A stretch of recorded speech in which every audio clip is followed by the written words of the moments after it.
Кайсы партияны шайлайбыз деп баш орутуп отурсаңар керек. Баары эле кол сүйлөп асмандан айдалып берчүдөй болуп атабы? Үгүт иштери башталганда күн сайын эмес, саат сайын оюбузду алмаштырат окшойбуз бул кетиште. Бал тилдерди угатып. Арбаңыздар, келгиле алдыдагы шайлоо жана Путин айтмакчы социалдык жоопкерчилиги төмөн кыздар, саясатчылар тууралуу кеп кылалы. 4 сентябрь шайлоонун үгүт иштери старталат. Азыр анын камын көрүп, съездтерин өткөрүп, безилдектер безилдеп жүргөнүн көрүп атабыз. Кайнаса каны кошулбагандар, көз караштары төп келбегендер бири-бирине кошулуп, соодалашып, кучакташып, айрымдары ажырашып, иши кылып өзүнчө эле бул жагы шоу болуп атат. Я плечом к плечу встану рядом с нашим лидером, чтобы противостоять любым посягательствам на нашу демократию. Я прослежу, чтобы никто не смел отбирать у вас то, что вы заработали. Мы дадим отпор. Мен кыйратам, чачам, сапырам, тимелек Кыргызстанды бейиштин төрү кылам дей башташат жакында. Ачынында булардын бир эле максаты бар. Эптеп, септеп, ким менен болсо да жокеге келип, бир булгары креслону минип алсам болду. Башкасына башым оорубайт. Парламентке көнүп алгандар жанагы наркомандар бар го. Үй жайын сатып берип, башкасын сатып берип, үй бүлөсүн, бала чакасын сыздатып атпайбы? Бу парламентке көнүп алгандар ата-энесин, элин, жерин сатканга даяр болуп калат да булар. Аксакал, туура айтасың. Бул тамаша сөз, бирок кандай терең маанини өзүнө камтыйт. Эки жүздүүлөр эмес, 1000 жүздүүлөрдү жакында байкайбыз.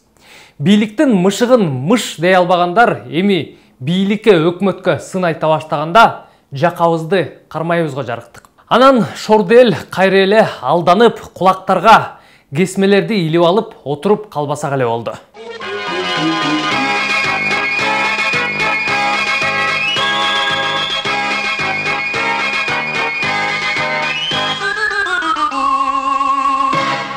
Эми бул шайлоо, анын алдындагы театр темасын чубай берсек, бир күн кечке сүйлөсөк дагы аздык кылат. Кепти партия жана көчмөн десек окшошпой калат. Социалдык жоопкерчилиги төмөн саясатчылар тууралуу сөз кылалы. Андайлар бизде жүздөп, миңдеп саналат. Көрүп атсаңар керек кимдер экенин. Эми азыр бул тигилдеп ар бирин аттарын атай турган болсок, туура эмес болуп калат го. Бирок эмнеге туура болбосун? Күн карама баатырларыбызды эл таанышы керек да, туурабы? Бирөөнөн чыгып, экинчисине барып, андан чыгып башкасына барган сойку саясатчылар тууралуу эмкиде кененирээк сөз кылалы, анткени азыр тизмелер толук жарыялана элек.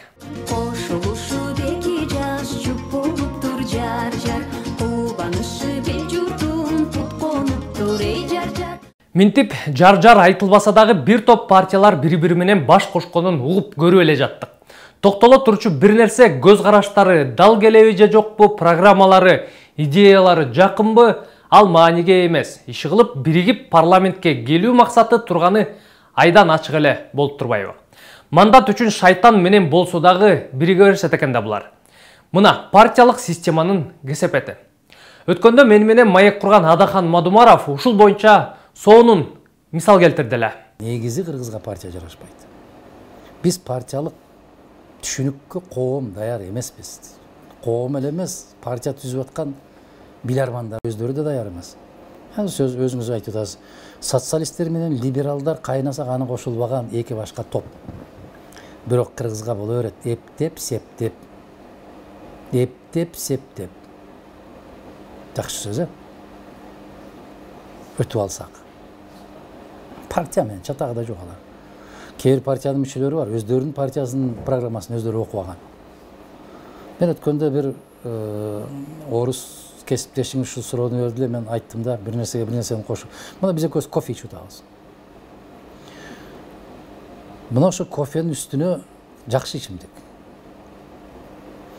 Тап-таза болгон апапакай бир кесе кымызды кошуп берип ичсек болобу? Не болот? Же кофе эмес, же кымыз эмес. Иче да албайсың. Экөө тең жаман деген сөз эмес бул. Экөөнүн тең бөлөк-бөлөк керектүү мезгилде ичсең соң. Ошол партиялар баары ушундай болуп атат да, кофенин үстүнө кымызды куюп, анан кымыздын үстүнө айранды куюп, анан кийин өрүктүн ширесин үстүнө куюп берип, ичип өтүп, ысытмасы көтөрүлүп жатып калып атат. А муну элге моундай түшүндүрүшөт. Өлкөнүн кызыкчылыгы үчүн биз бириктик. Өлкөнүн кызыкчылыгы сени бир да күн кызыктырбайт. Сен эптеп, септеп өтүп алсак деген кызыкчылык менен бириктиң. Эртең барбай атып мушташасың. Анан баягы эл айтат, атаңдын көрү. Биз ушуларга ишендик эле. А сен бүгүндөн баштап ишенбе. Эптеп, септеп болуп атат. Ойлондурчу сөздөр, Эми Мадумаров деле биригип атпайбы башкалар менен деп да чыккандары болушу мүмкүн. Аны жактагандай болбойм, бирок ал биздин көз карашты колдосо эшик ачык деп дайым айтып келет менин билишимче. Ал эми бул партиялык система боюнча азыр талаш жаралып жатат. Партиянын кереги жок, мурдагыдай ар бир депутатты шайлашыбыз керек деп жатышат. Айрымдар партиялык системаны өнүктүрүшүбүз керек деп жатышат. Сиз бул боюнча кандай ойдосуз? Комментарийлерге ой бөлүшүңүз. Башында бул шайлоого 44 партия катышаарын жар салган. Бирок айрымдары барбайбыз деп баш тартып, кээси башкаларга биригип, кээ бирлери оюндан четтешти. Негизги кармаш бийликчил деген биримдик, дагы бир бийликке тирөөч болгон Кыргызстан, Матраимовдуку делген мекеним Кыргызстан, социалист, либерал, социал-демократтарды бириктирген ата мекен, оппозициячыл Мадумаровдун бүтүн Кыргызстаны республика. Анан эч кимге бирикпеген реформа социал-демократтар замандаш жана бир бол партияларынын ортосунда жүрөт деп божомолдонуп жатат. Бул тизмеге чоң казатчыларды дагы кошуп жатышат.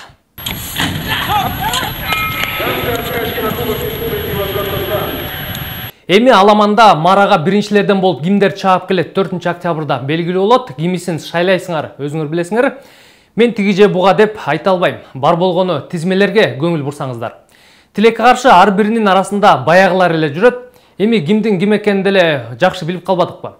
Өзгөчө ушул чакырылышта шалтактагандар кирип алышканын көрүп, булар уялбайбы деп таң каласың. Парламенттин деңгээлин, депутат деген кызматтын аброюн дал ушул 6-чы чакырылыш плинтустан дагы ылдый түшүрүп кетип бара жатышат.